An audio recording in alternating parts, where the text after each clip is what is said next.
guys, welcome back to the Revenant Jeep channel. In today's video, I want to start off by telling a little story about this Jeep. As you guys all know, I've done most of the jobs, the services, upgrades on this Jeep myself. But I do got to give credit to the people that helped me out with this Jeep. So I want to start off by thanking my good friends, Alberto Corona and Guy. They've been two of my best friends that helped me out with the hardest job on this Jeep.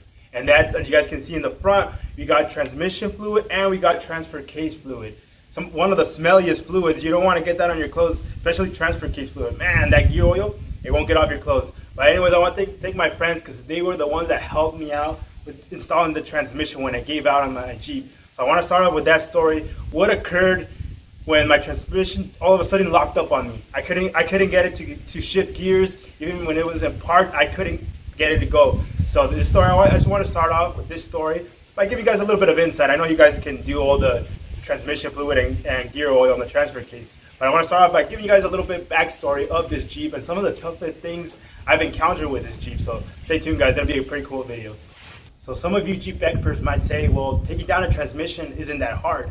Well, fortunately for me, my Jeep was out on the trail. I was testing it out. Like I said, this was back in the days before I started my YouTube channel, before I was learning how to drive my Jeep, how to drive a manual vehicle.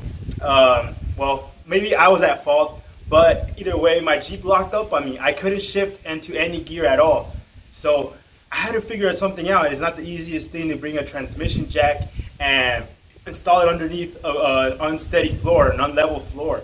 So I had to figure out something out. So you guys know what I did? I simply used rope, a lot of rope. And this is what I used to take down that transmission. So I roped it all up and I would let one side go down, then the other side go down. And that was the way I was able to drop the transmission. That's a story. I know it would have been good to get some footage of it because it was very difficult. But unfortunately, I did not start my YouTube channel until 2019. So this was back like in 2014. So that was a few years back. I should have recorded, but that's why the picture on the template, it shows my transmission being on the floor. So let's take a view of where exactly I dropped the transmission.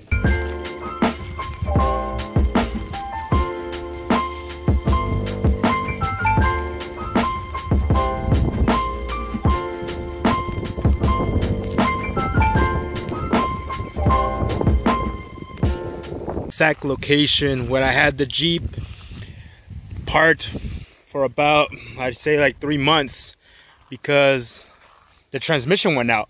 So locked up on me and I didn't have room up in the shop to park the Jeep, so I had in this exact location. And this was basically my floor where I laid down and worked on the Jeep. So as you can see, it's on dirt. It's very tough to bring in a transmission jack underneath, especially rolling it here on the ground.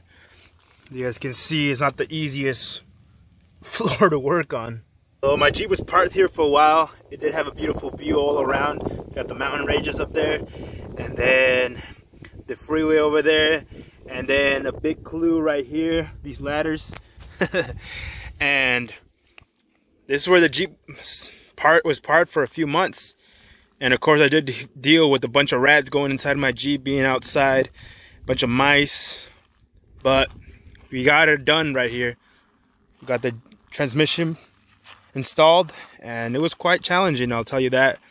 If you haven't had an experience installing a transmission, well, I had the complication of doing it here, so you can imagine how difficult it was just doing it here. But it was great at the same time, just having that experience and being able to drop that transmission.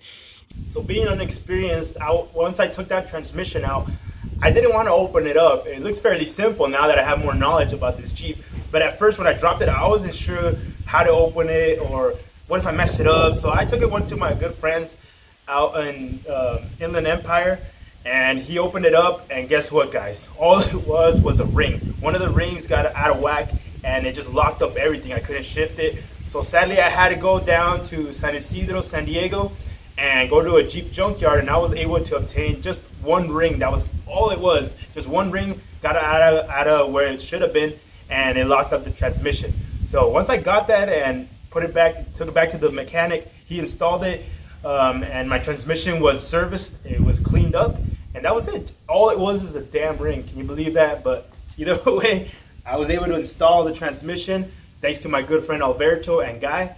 They both helped me out. We got a transmission jack underneath, lifted it up, and put it together. Now, I know some of you guys may say, like, why didn't you take it apart for the transfer case and the transmission, etc. Like I said, I was scared, unexperienced, so I just took it all together, which would have been easier if I would have had my friends over, but I didn't want to bother them. But once I saw how heavy it was, I knew I needed their help. So big shout out to them. They helped me out. We installed it, and the Jeep started fine. Of course, I did put a new flywheel, a clutch, everything. So I made sure everything was legit on the Jeep before I installed it. So I also want to give a thanks to Powers Addict. It's another Jeep channel. He does a lot of work on Jeep YJs, and I got a lot of knowledge from him on how to uninstall the transmission. So thank you so much, Chuck, for helping me out and putting the steps fairly easy for me to be able to take out the transmission. So that's the story. Very interesting. Like I said, I apologize that I didn't have no footage, but that's what happened. So let's drain the fluids now and service this transmission. So a quick tip here is, as you guys can see here, right there, you got the fill hole right there. So make sure you start off by unbolting this bolt right here, because if you start draining the transmission and you can't open up the fill hole, well, it's gonna be a sad day for you. So make sure you unbolt that first, and then you start draining the transmission fluid. Transmission doing good. The transmission fluid still looks great. Very goldish color. So the drain plug was a little dirty, but that's normal. It's all good. Alright, so this is the part that I say you don't want to be around with too much, because gear oil is very dirty. Transfer case fluid stinks. So when you're down here, make sure you're gonna throw away your old shirt if you get gear oil on it, because man, this thing stinks. Not the worst smell, but man, it just stinks. For me, at least for me, I pick up the smell. So just be aware of that. All right, here it goes. You've been warned. It's gonna stink.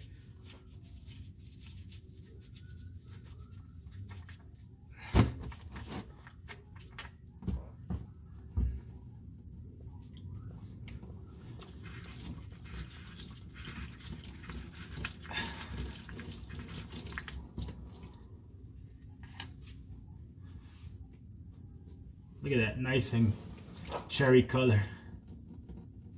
So these fluids get you really dirty, especially with manual transmissions. You gotta pump the fluid in there, so it's kind of annoying. You get tired.